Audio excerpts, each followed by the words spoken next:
Bonjour à tous et bienvenue dans Smart Patrimoine. Smart Patrimoine, l'émission qui vous accompagne dans la gestion de vos finances personnelles et qui décrypte également avec vous les actualités et les enjeux du secteur de la gestion de patrimoine. Une émission que vous pouvez retrouver tous les jours sur Bismart. Et au sommaire de cette édition, nous commencerons tout d'abord avec Patrimoine Passion, le rendez-vous dédié aux investissements plaisir, passion ou alternatifs de Smart Patrimoine. Et en l'occurrence, nous reviendrons sur l'investissement dans l'or. L'or retrouve-t-il son rôle de valeur refuge après les turbulences connues par le secteur bancaire sur les marchés financiers depuis le début du mois de mars? C'est une question que nous poserons à François Delassus, consultant pour Or en Cash. Cela nous amènera également à évoquer l'achat d'or physique dans cette émission. Nous enchaînerons ensuite avec Enjeu Patrimoine, un enjeu patrimoine qui lui sera consacré à vos contrats d'assurance vie, des contrats d'assurance vie qui, passé 8 ans, voient leur fiscalité allégée. Est-ce pour autant le moment de se poser un certain nombre de questions ou de faire jouer la concurrence vis-à-vis de son contrat d'assurance vie? C'est une question que nous poserons à Géraldine Métifeux, associée gérante conseil en gestion de patrimoine chez Alter Egal, mais aussi à Stéphane Dequelin, directeur général de Meilleur Taux Placement. A tout de suite sur le plateau de Smart Patrimoine. L'or retrouve-t-il son rôle de valeur refuge alors que les marchés financiers ont connu un mois turbulent sur le secteur bancaire, en tout cas depuis début mars? C'est la question qui va nous animer aujourd'hui avec François Delassus. Bonjour François Delassus. Bonjour Nicolas. Bienvenue sur le plateau de Smart Patrimoine. Vous êtes consultant pour Or en Cash. Les marchés financiers ont pu suivre les déboires du secteur bancaire depuis début mars. Ça a commencé avec donc Silicon Valley Bank tout début mars. Ensuite, l'épisode Crédit Suisse en Europe, plus récemment les questionnements autour de Deutsche Bank. Et dans le même temps, si l'on regarde la progression du cours de l'or, on se rend compte que début mars, l'once d'or était aux alentours de 1800 $, un petit peu au-dessus des 1800 $, et que on est aujourd'hui à un peu plus de 2000 $ l'once d'or. Est-ce que l'or retrouve ce rôle de valeur refuge qu'on lui connaît si bien, mais qu'on avait un peu moins vu ces derniers temps? En fait, là, c'est typiquement, si vous voulez, une préoccupation des investisseurs et des particuliers qui, avec cette crise bancaire, regardent un peu le risque des placements financiers et le risque de défaut. D'accord. Et là, il est vrai que l'or a une qualité, en particulier l'or physique, on en parlera tout à l'heure, d'avoir aucun risque émetteur. Donc là, immédiatement, quand vous êtes investisseur, quand vous voyez des gens se précipiter dans la banque pour chercher leurs fonds, ça fait peur. Et c'est vrai que depuis le début de l'année, l'or a pris 9% en dollars, 4,5% en euros. Il a pris 9% surtout depuis, vous avez raison de noter, depuis l'affaire de la Silicon Valley Bank et puis les turbulences turbulences même sérieuses de Crédit Suisse et des inquiétudes sur Deutsche Bank. Donc là, on peut dire qu'on a un retour, pas un retour, mais disons, on marque l'or comme valeur refuge, sachant que le contexte géopolitique, l'inflation porte l'or depuis maintenant plus d'1 an. D'accord. Oui. Donc en fait, il faut pas regarder simplement un mois en arrière, mais même peut-être un an en arrière pour constater effectivement ce retour progressif sur l'or. Tout à fait, tout à fait. Et alors, il n'y a pas que le prix qu'il faut voir. Il y a aussi le fait qu'il faut voir les achats. D'accord. Et si on se reporte à l'année 2022, on a un indicateur très intéressant. C'est jamais les banques centrales n'ont acheté autant d'or qu'en 2022. C'est le deuxième record depuis 20 ans des banques centrales qui ne vendent plus d'or depuis 2009 et qui en achètent. Et en 2022, elles ont acheté plus de 1100 tonnes d'or physique sous forme de barres. Et il faut regarder aussi le chiffre. Pour en constituer des réserves, pour le coup. Arbitrer dans leurs réserves. Alors, il y a les banques émergentes manquent d'or, si vous voulez, par rapport aux banques des pays développés. Bien sûr. Alors, en France, il y a 67% d'or dans les réserves stratégiques des banques centrales. Dans certains pays émergents, elles sont à moins de 10%. Donc, il y a un volume. Il y a une volonté aussi pour certaines banques de dédollariser leurs réserves. Et puis, il y a le fait que l'or n'appartient à personne. Une fois que vous l'avez, c'est à vous. Il n'y a pas ce que je vous disais tout à l'heure de risque de défaut. Et en plus, c'est une valeur qui s'échange à tout moment, partout dans le monde. Un mot peut-être justement sur ce risque de défaut que l'on ne retrouve pas dans l'or, c'est-à-dire que oui, effectivement, l'or ne peut pas faire faillite. C'est-à-dire que l'or ne peut pas faire faillite. Et puis en plus, il n'y a pas de risque émetteur. Si vous prenez de l'or physique, vous prenez n'importe quel papier financier, même si vous avez un très bon émetteur, rien ne vous empêche d'avoir un jour l'émetteur qui fait faillite. Bien sûr. Oui. Alors qu'une fois que vous avez l'or physique, il n'appartient à personne. Il est à vous. Son prix s'impose à tout à chacun à travers le monde. Donc ça devient, si vous voulez, un actif sans risque émetteur, sans risque de contrepartie. Donc si je comprends bien, alors effectivement, on voit le cours de l'or progresser depuis un mois, même si on le voyait moins progresser sur les mois précédents, il ne faut pas regarder que l'indicateur prix, mais peut-être effectivement les volumes d'achat. Mais sauf que mécaniquement, les volumes d'achat ont un impact sur le prix.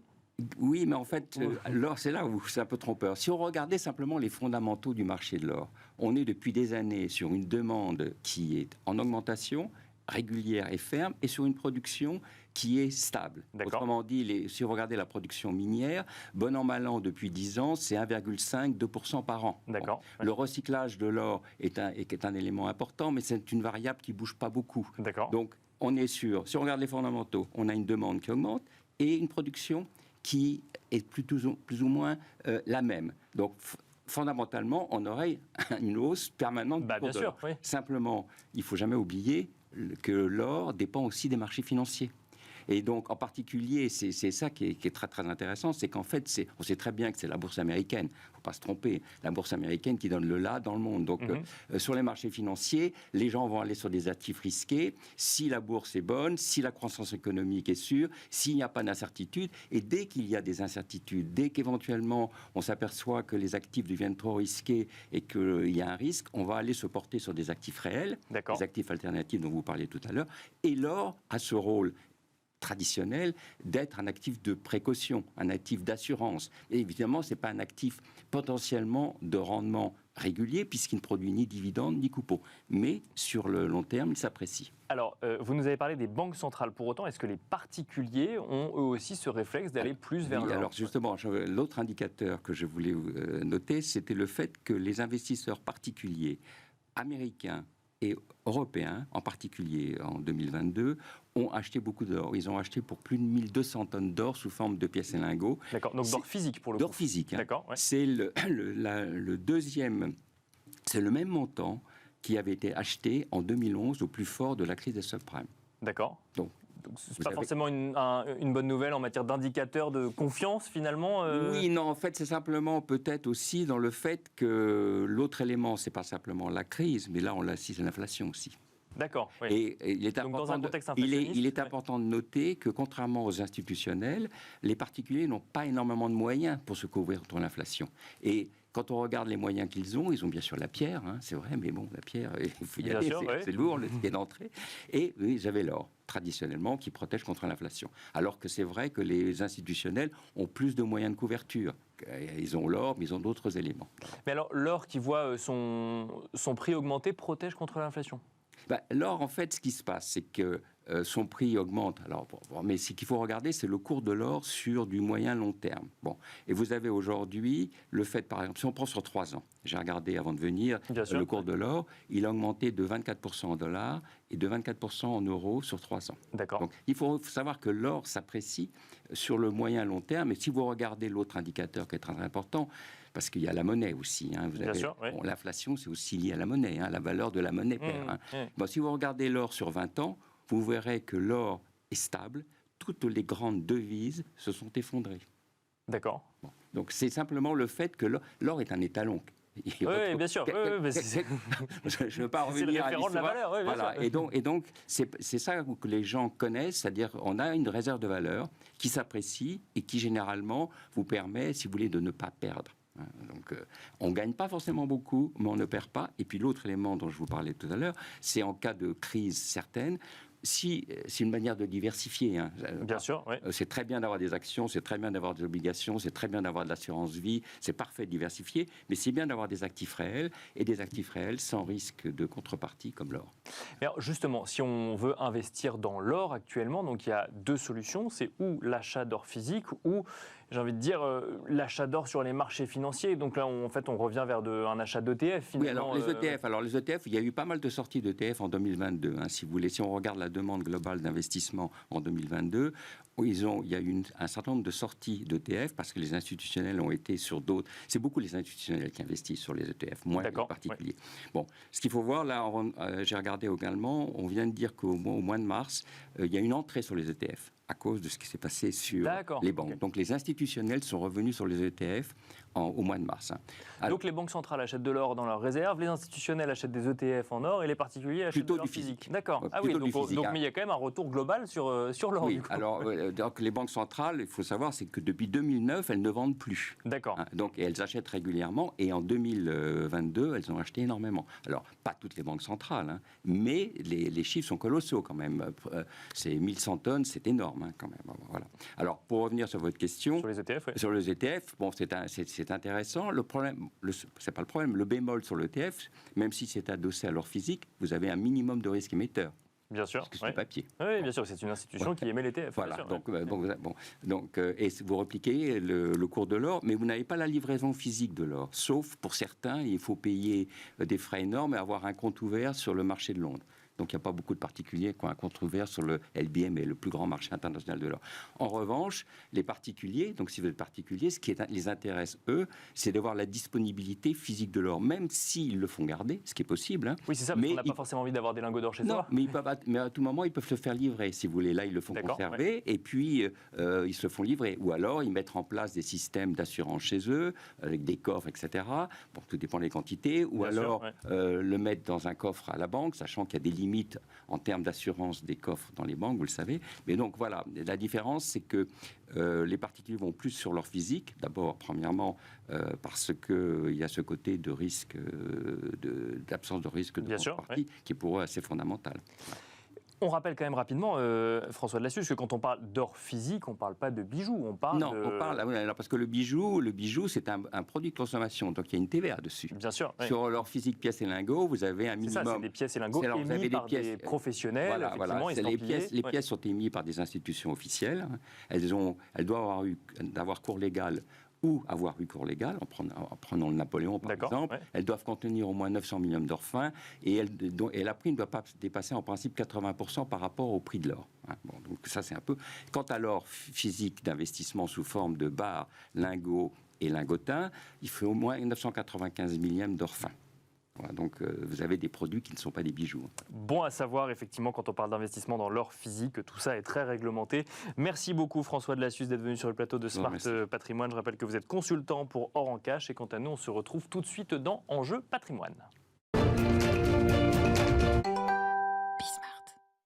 Et nous enchaînons à présent avec Enjeu Patrimoine. Une question va nous animer durant une quinzaine de minutes. Que faire après 8 ans lorsque l'on détient un contrat d'assurance vie? Puisqu'après les 8 premières années de détention de son contrat d'assurance vie, la fiscalité est allégée sur un certain nombre de points, ce que nous allons voir ensemble avec nos deux invités. Nous avons le plaisir de recevoir pour en parler tout d'abord Géraldine Métifeux. Bonjour Géraldine Métifeux. Bonjour Nicolas. Bienvenue sur le plateau de Smart Patrimoine. Vous êtes associée gérante et conseil en gestion de patrimoine chez Alter Egal. Nous avons également le plaisir de recevoir sur ce plateau Stéphane de Quélin. Bonjour Stéphane de Quélin. Bonjour Nicolas. Bienvenue sur le plateau également. Vous êtes directeur général de Meilleur Taux Placement. Alors on va commencer avec vous, Géraldine Métifeux. Si on se pose la question, c'est qu'effectivement, durant les 8 premières années de détention d'un contrat d'assurance vie, il y a une fiscalité qui s'applique et ensuite, la fiscalité est allégée au bout de 8 ans, ce qui peut mécaniquement amener à se poser la question de savoir si on rachèterait pas son contrat d'assurance vie, on ferait pas jouer la concurrence ou au contraire, on le laisserait tel qu'il est. Tout d'abord, est-ce qu'on peut rappeler la fiscalité qui s'applique sur un contrat d'assurance vie sur les 8 premières années finalement de vie du contrat? Alors on va le rappeler en 2 temps Nicolas, parce que, et on parle bien de la fiscalité en cas de vie, pas en cas de décès, il y a 2 temps désormais. Avant, il y en avait plein, mais maintenant, il y a 2 temps. Il y a celui où on a souscrit et on a mis des sous avant 2017, avant le 27 septembre 2017 et l'avènement du PFU, la fameuse flat tax. On aura mis presque 10 mois à trouver le mot français. Et puis, après le 27 septembre 2017. Alors, un petit peu d'histoire.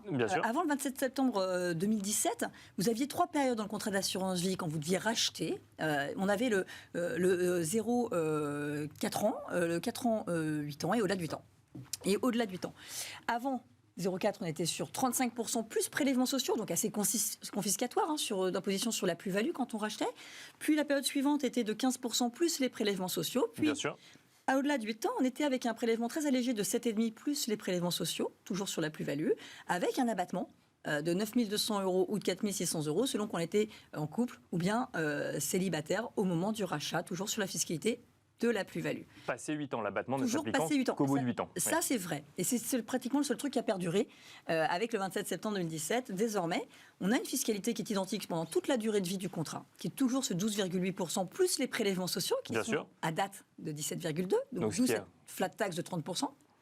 Mais au-delà de 8 ans, la différence, c'est ces fameux abattements sur les plus-values, pas pour les prélèvements sociaux, uniquement pour la taxe sur les plus-values.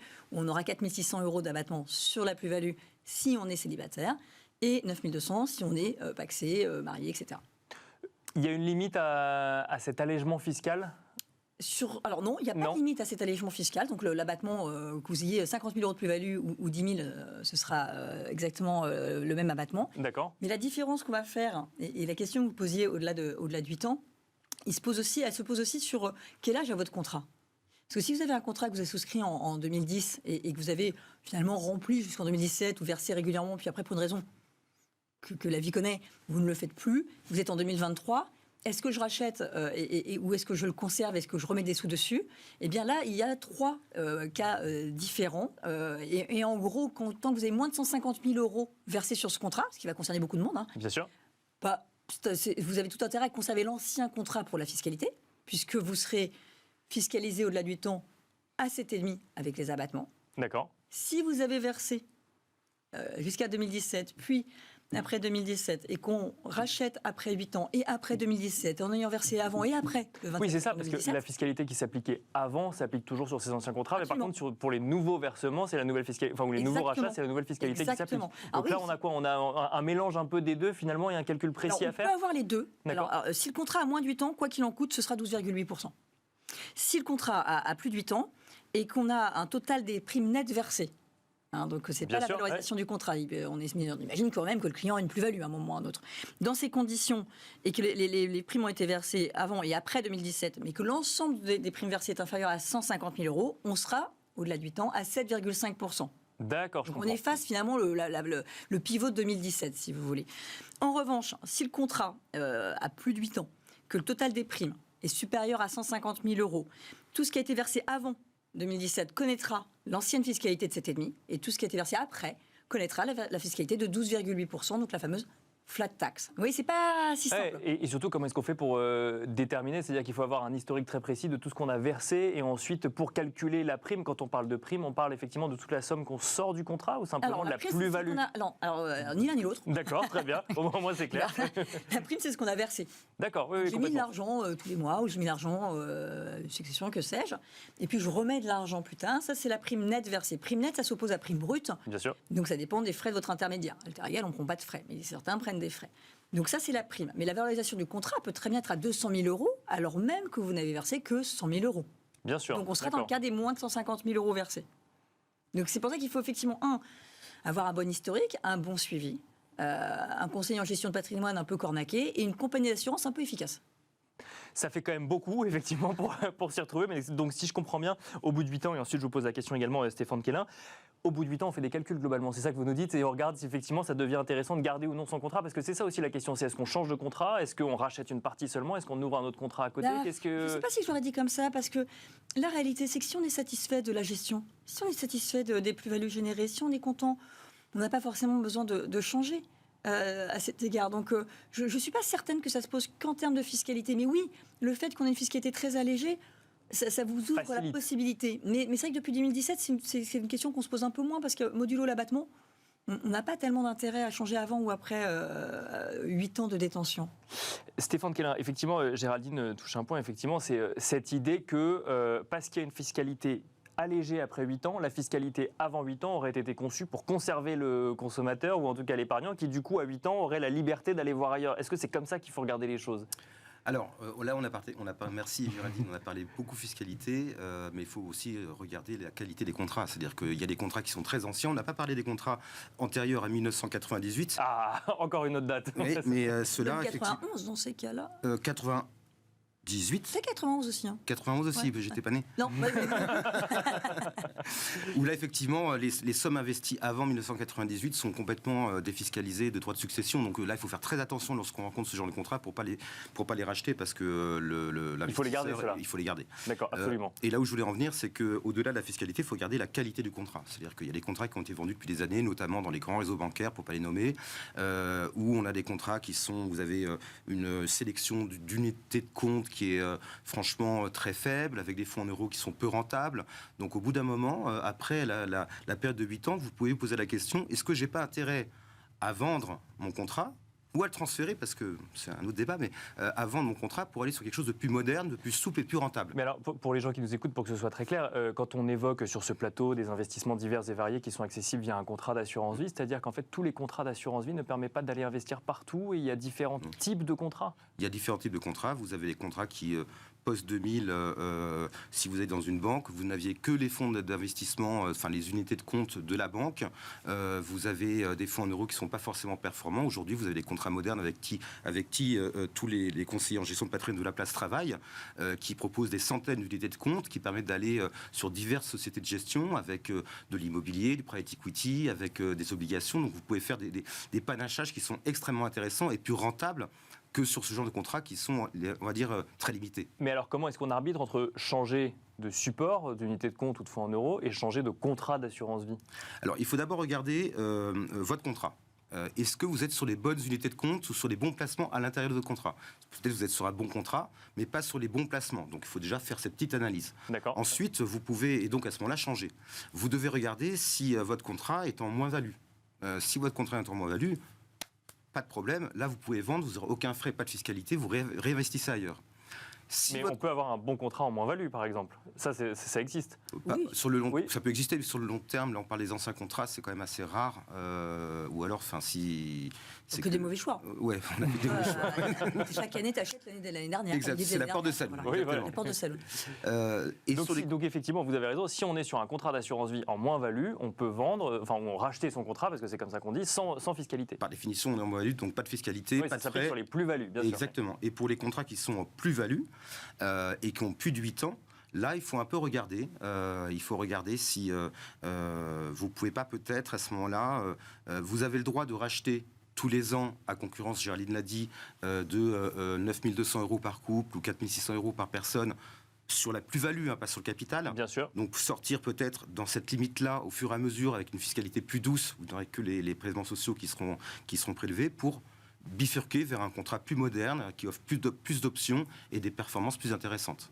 Alors, vous nous avez dit effectivement donc, qu'on arbitre entre contrat et support. Qu'est-ce qu'un bon contrat d'assurance vie ? Alors, sans faire trop de commercial, hein, bien sûr, mais en expliquant... Je pense qu'on serait d'accord. Oui, je pense qu'on va être d'accord avec Stéphane. C'est ce qu'on appelle des contrats haut de gamme, au fond. Voilà. Donc, le ticket d'entrée, du reste, n'est pas forcément le reflet de la qualité du contrat. Hein. On a des partenaires qu'on peut citer, typiquement des contrats de patrimoine vie plus, etc., sont de très, très bonne qualité, avec un ticket d'entrée ultra abordable. Mais un bon contrat, c'est un contrat où on a des frais qui sont à la main de votre intermédiaire. C'est-à-dire que nous, par exemple, et ça dépend des clients, mais il n'y a pas forcément de frais d'arbitrage, etc. Donc ça laisse plus de liberté d'allouer, de se tromper, de réallouer, et ainsi de suite.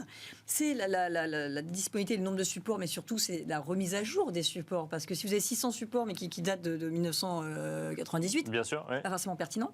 Donc ça joue énormément. Et la flexibilité qu'on va avoir sur les allocations d'actifs, la possibilité d'avoir tout le panel qu'évoquait Stéphane à l'instant. Et j'ajouterais que également, ça c'est pas tellement pour le rachat en cas de vie, mais pour malheureusement parfois le décès, c'est la possibilité aussi qu'on applique bien la loi Macron et la sortie en titre, le cas échéant, parce que parfois, on a des décès qui arrivent un peu de façon prématurée et on avait ou déstructuré, des obliques, etc. Et payer le bénéficiaire en cash plutôt qu'en titre, c'est parfois idiot. Donc ça, je trouve que c'est des choses qu'il faut... Donc être en capacité de transmettre les titres détenus par le contrat d'assurance. Exactement, pour qu'on puisse faire la demande de sortie en titre et non pas uniquement en cash. D'abord, ça nous permet aussi à nous, conseillers en gestion de patrimoine et intermédiaires, d'être un peu plus large dans notre sélection. Oui, et d'aller vers de l'investissement de long terme, par exemple. Pas quel que soit l'âge des clients, mais quasi, finalement, en fonction évidemment de ce que ça représente de leur patrimoine, en fonction de leur profil de risque. Mais ça ouvre plus de possibilités que ça n'en ouvrait on va dire, au début des années 2010. Quoi. Très clairement, par rapport aux contrats grand public qu'on peut rencontrer dans les banques, les assureurs avec lesquels nous travaillons nous permettent de travailler sur des outils complexes, très riches. Donc ça, c'est vraiment le préalable, c'est d'avoir une offre qui est riche, avec un back-office qui est efficace, avec des frais qui sont bas, qui sont justes, on va dire. Et ça, pour nous, c'est très important. C'est vraiment très important. Mais alors, comment est-ce qu'on fait en tant qu'épargnant? Alors, évidemment, on est accompagné, donc on peut se retourner ou en tout cas échanger avec son professionnel. Mais comment est-ce qu'on fait, par exemple, pour déterminer si les frais d'un contrat sont bas ou non? Puisque il y a différents types de frais, il y a souvent des alertes sur le sujet. Comment est-ce qu'on en arrive à calculer les frais à la fin? Là, je vais parler au nom de Meilleur Taux Placement. Pour nous, un très bon contrat qui est comparable à tous les contrats haut de gamme, pour nous, mais parce qu'on a un business model qui est le nôtre, c'est pas droit d'entrée. Et ensuite, nos frais de gestion, ils sont entre 0,5 et 0,6 sur le contrat. Nous, c'est la ligne qui nous paraît juste pour un bon contrat d'assurance vie. Alors du coup, j'ai... Bien sûr. Parce que nous, on a des frais de gestion sur les contrats alors qu'on peut mettre à notre main sur des niveaux importants. Alors après, on n'a pas forcément exactement le même rapport avec nos clients. Bien sûr, c'est deux dizaines de milliers de clients. Ouais. Bon, j'en ai 155, donc on n'est pas exactement sur le même business. Mais un contrat relativement haut de gamme, moi qui soit à 0,96, 0,90 de frais de gestion, pas sur le fonds euro, mais globalement, moi, ça ne me heurte pas. Après, selon les montants en jeu, de venir faire varier un petit peu cela, ça ne me heurte pas non plus. Mais pour nous, ça va être ça. Et effectivement, nous, ce n'est pas de frais d'entrée. Et en l'espèce, on n'ajoute pas de frais d'arbitrage. Donc parfois, ça peut aussi jouer. C'est-à-dire que s'il y a beaucoup de mouvements, après, c'est un équilibre. C'est au client de trouver l'intermédiaire qui va Bien sûr, mieux. en fonction de sa stratégie. C'est vrai que nous, il n'y a pas trop de frais de frottement une fois que vous êtes rentré et il y a le running du contrat, dont une partie nous est rétrocédée. Géraldine Métifeux, faut-il posséder plusieurs contrats d'assurance vie? Alors, on peut, pour plusieurs raisons. D'abord parce que les crises financières, bancaires, encore très récentes, bien sûr, les clients ont une petite crispation selon leur niveau de patrimoine. On peut pour plusieurs raisons. La première, c'est que mettre tous ses œufs dans le même panier, c'est pas forcément une idée de ouf. Après, ça dépend du montant. Si on a 10 000 balles, ça vaut peut-être pas le coup d'avoir 10 contrats non plus. Enfin, après, c'est une question de point de vue, mais voilà. Mais c'est vrai que ça peut avoir du sens d'avoir plusieurs signatures. Et puis, ils n'ont pas tous la même politique. Alors, par exemple, de bonus de rendement sur le fonds euro, par exemple, d'accès au private equity. Alors nous, on ne le pratique pas vraiment, mais il y a une vraie demande des clients. Donc, bien sûr, ouais. Donc à cet égard, ça peut effectivement avoir un sens de multiplier les contrats en sens de diversification, pas en sens de dispersion. Et puis il y a un élément de protection aussi de l'investisseur, c'est-à-dire qu'il y a le fonds de garantie des assurances qui protège... théoriquement, les qui garantit en tout cas l'épargne. Exactement, à hauteur de 80 000 euros pour les contrats d'assurance vie par assureur. Donc le fait d'avoir plusieurs contrats d'assurance vie, théoriquement, ça vous protège. Plusieurs contrats d'assurance vie au sein de plusieurs compagnies d'assurance. Exactement. On peut aussi regarder le ratio de solvabilité. Oui, on peut aller loin. On peut aussi vérifier, parce que souvent, on va nous sortir, auquel cas que l'apanage, ce serait les contrats luxembourgeois, dont le ticket d'entrée est déjà beaucoup plus élevé que ceux contrats de droit français très classiques. Moi, quand on regarde sur les très très grandes compagnies en France, je n'ai pas le sentiment qu'on soit spécifiquement en danger quand on voit leur ratio de solvabilité, la façon dont ils gèrent les fonds euros et leurs contraintes. Mais effectivement, dans la crise actuelle, on peut... Mais ça peut être un argument, effectivement, si jamais il y a des questionnements des épargnants sur le sujet. Merci beaucoup, Géraldine Métifeux, d'être venue sur le plateau de Smart Patrimoine. Je rappelle que vous êtes associée gérante et conseil en gestion de patrimoine chez Alter Egal. Merci beaucoup. Merci également Stéphane Quélin, directeur général de Meilleur Taux Placement. Merci à vous de nous avoir suivis. On se retrouve très vite sur Bismart.